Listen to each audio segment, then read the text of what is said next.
Welcome to The Savage Truth with Cicely Davis. I am your host, Cicely Davis. You got pretty heated, Anthony, at times. Because, Joe, how did I get heated? What did I say, Joe? About Trump?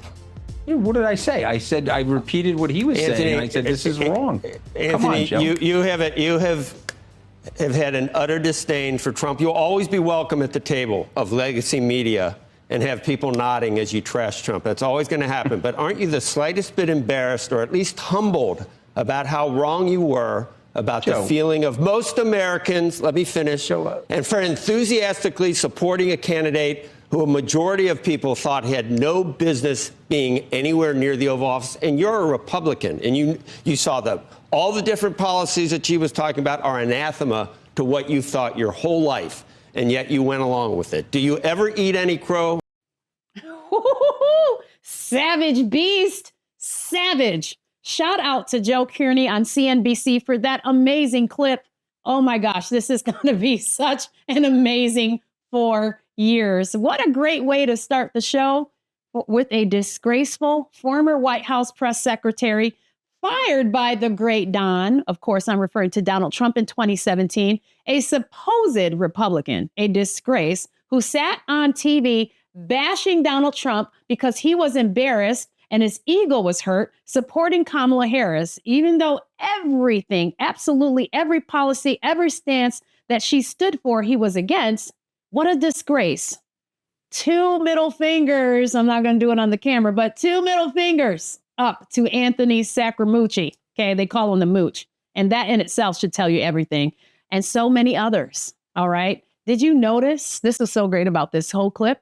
Did you notice Vivek Ramaswamy sitting in the middle of that with a little bit of a smirk on his face? He was absolutely enjoying the Mooch as he squirmed in his seat. Did you see the look on his face? I am loving it.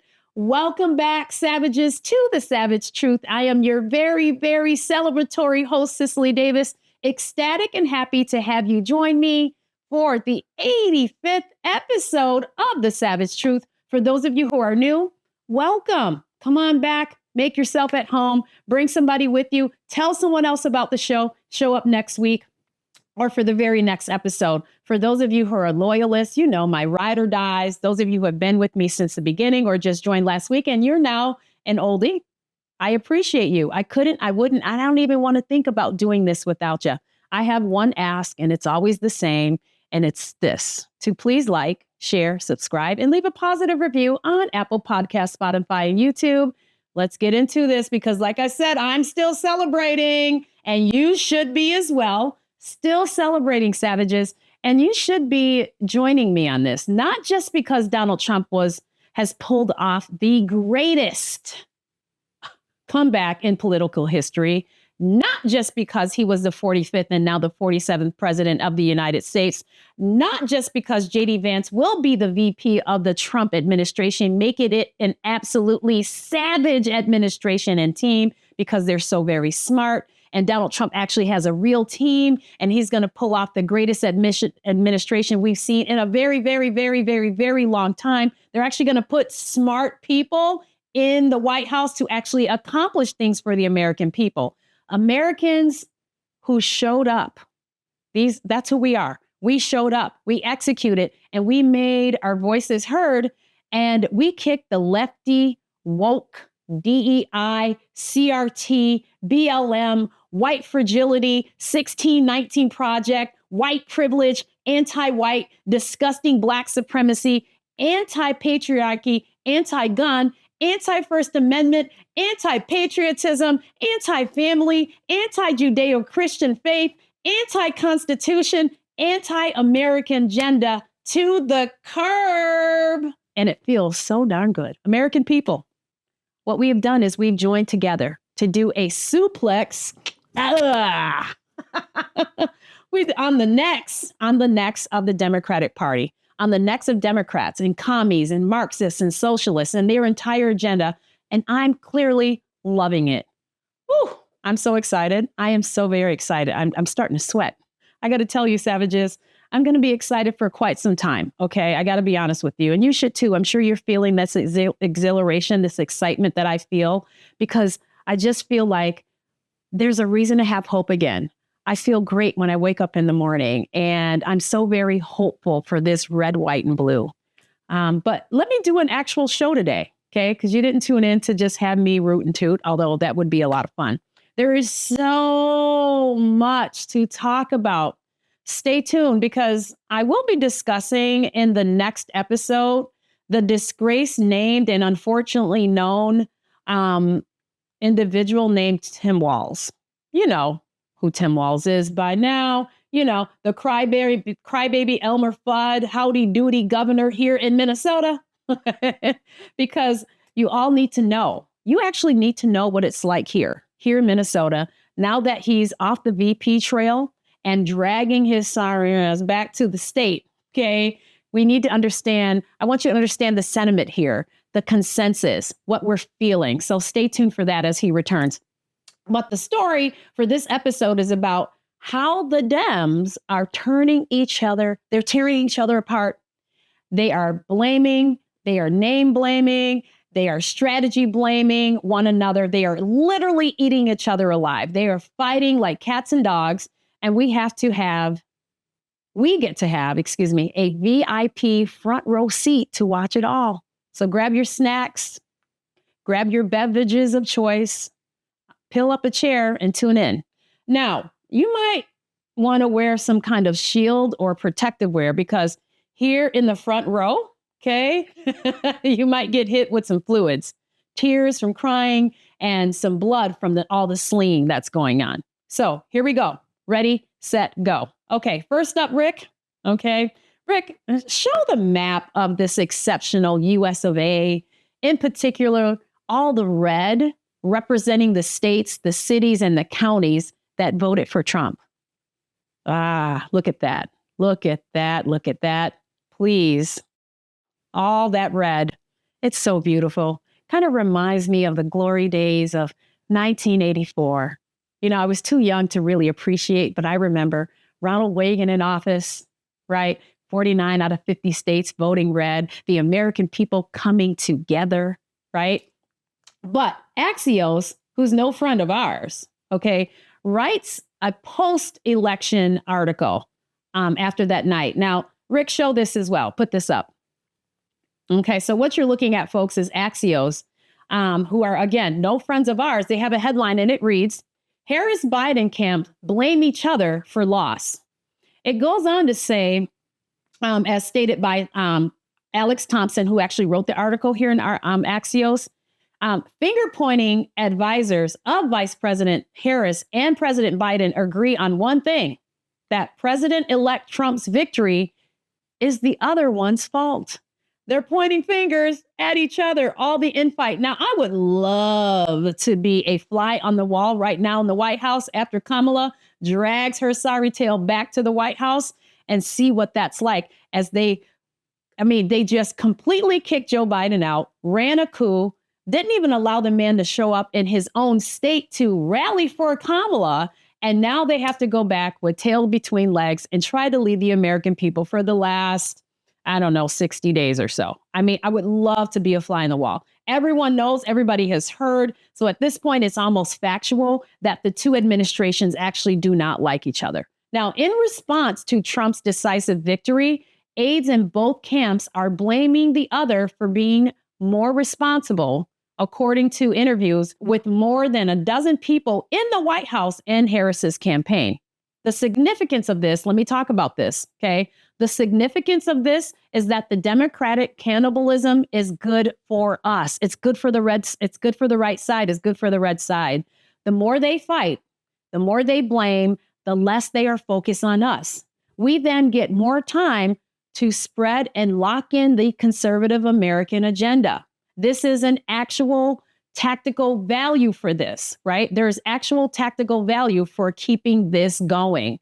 Now, remember, for the longest time and right up to election night, November 5th, 2024, okay, we were what? Deplorables. We were racist. We were fascists. We were garbage. We were rednecks. We were flyover country ignorance. We were homophobes, transphobes. We were misogynists, Islamophobes, and every other negative derogatory adjective that you can think of. And now there's a curve in the finger, right? They actually have to point at themselves because they have no one else to blame but themselves. And their precious, precious Democratic Prince Obama, they're even blaming him, right? The prince of the Democratic Party. So according to another literary enemy of ours, the LA Times, again, clearly no friend of ours, they wrote an article as well. Here's the headline, and I quote, "Lots to blame for Harris's dismal finish, including blunders by Obama and Biden." Now, this is so bad that they are actually willing to put blame on their precious Obama. That's how bad things are. So George Skelton writes out of the Capitol Journal for the LA Times, and I quote, "It shouldn't have even been close, running against a man with his disqualifications. And in fact, it wasn't. Republican Donald Trump won with ease. Oh, we know. It started with the betrayal by President Obama in 2016. The blame begins with him." Wow. Now I continue. "Obama reportedly shoved aside his own vice president, Joe Biden, and backed Hillary Clinton for president. He dissuaded Biden from running. Democrats thus missed their grand opportunity. Biden was at his peak back then and probably would have beaten Trump, nipping his political career in the bud. Why'd Obama do that? We can only guess. But here's my assumption. In 2008, after Obama had beaten Clinton in a bitter race for the party's nomination, he was desperate for the unifying support. They met face-to-face at California Senator Dianne Feinstein's home in Washington, D.C. I don't know the precise deal they cut, but after his election, Obama gave Clinton the coveted Secretary of State post, and after 8 years later, backed her for president over Biden. Now, for the next 2 years, let's let them beat each other up. That's what I say. Let's let them beat each other up as we solidify with a Senate and a House that is conservative. Americans' first agenda. That's what we need. That's what we need to endure. And if we do that, we can endure that agenda and forge it for the next 8 to 16 years to come. What the Dems don't understand, ladies and gentlemen, savage Americans, is America. They don't understand us. They don't understand what men are.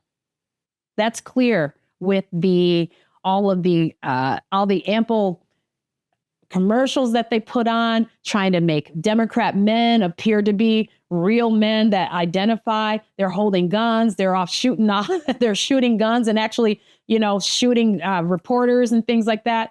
They had walls out there, didn't know how to handle his gun. They don't understand what men are, what American men are, and how actual American men identify. They don't know what women are. They don't know who Americans are. They don't know how we think. They don't know what we love. They don't understand or know how we move and what moves us. They've spent the entire of Obama's administration and then, of course, the Biden administration alienating Americans and attempting to erase our dreams, attempting to erase our freedoms and our liberties that lend to our unique and distinct right to self-determine. They have pushed an agenda that has increased the government's role and say in our lives. But as of November 5th, 2024, we took it back. We're back. Now, to those politicians, to those senators, the congressmen and women, Congress members, to governors and bureaucrats, et cetera, that are on the right side, that claim to be conservatives, I'm telling you this right now. You are being charged. We have done our jobs, okay? Those of us on this side of the camera and the microphone have encouraged people to go out and vote and to show up and implement, and other podcasters, okay? Everybody's done their job. The American people went out to the ballot box. They responded to the encouragement by people like me and others. Now it's your turn. The power is in your hands. We have elected you to do a job. Go to Washington and execute. It's your turn. We need you to secure our borders. We are looking for you to get that inflation down. We need you to change the education system so it works for all children. We need to drill, baby, drill. Okay, so we can support and inflate our economy. And for God's sakes, please uphold the law. Okay, uphold the law so that crime becomes actually illegal again across America. Now, I really, really, really want to drive this message home because we are so bad. And I'm telling you, do not be afraid to celebrate. You have every single reason to be excited. You have every single reason to be hopeful because America was at the brink of either civil war or turning into something that we would not have been recognized. And it would have taken a very long time for us to get it back. But we're back, baby. Celebrate, but then recognize that there is work that needs to be done. Okay. We cannot become complacent. We need to recognize and remember what it was like when we were being called names. Remember what it was like when you were being deplatformed or when friends defriended you off your social media pages. Remember what it was like when family members shunned you or when you lost friendships because you had a different perspective. Remember what it was like in conversations when you were called names because you didn't support mutilation of children. Okay. Remember all that, keep it inside and let that be a motivator for you to keep America on the straight and narrow. Without the success and the vibrance of America, the entire globe suffers. Okay. Now, to end this episode, I really want to drive this message home. And I would like to close this episode with the words of Van Jones. Rick, will you play it? Oh, this is so good. I'm thinking about the people who are not a part of anybody's elite who are hurting tonight. There are African-American women who know a little bit about being talked down to and know a little bit about having their economic dreams crushed, who tried to dream a big dream over the past couple of months. And tonight they're trading in a lot of hope for a lot of hurt. And they were hoping that maybe this time, one of their own could be seen as worthy. And once again, they were facing rejection. And that hurts. They thought tomorrow morning they're going to walk out with their shoulders back a little bit, maybe able to breathe for the first time and feel like they belong someplace. They did everything that they knew how to do. And it's going to be harder than it should be tomorrow for them to hold their heads up. And they're not the only people who are hurting tonight. If you're a parent of a trans kid, your child's face was used as a springboard to power for somebody. That doesn't feel good. There are going to be people tomorrow, we're going to be handing clothes at the dry cleaners to people who don't have papers. There are going to be people who are going to be cleaning your teeth tomorrow who don't have papers. And they're terrified tonight.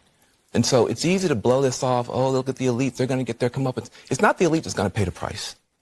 It's people who woke up this morning with a dream and are going to bed with a nightmare. And those people deserve to be respected and held and talked to. Those are the people who are going to pay the price for whatever Donald Trump decides to do.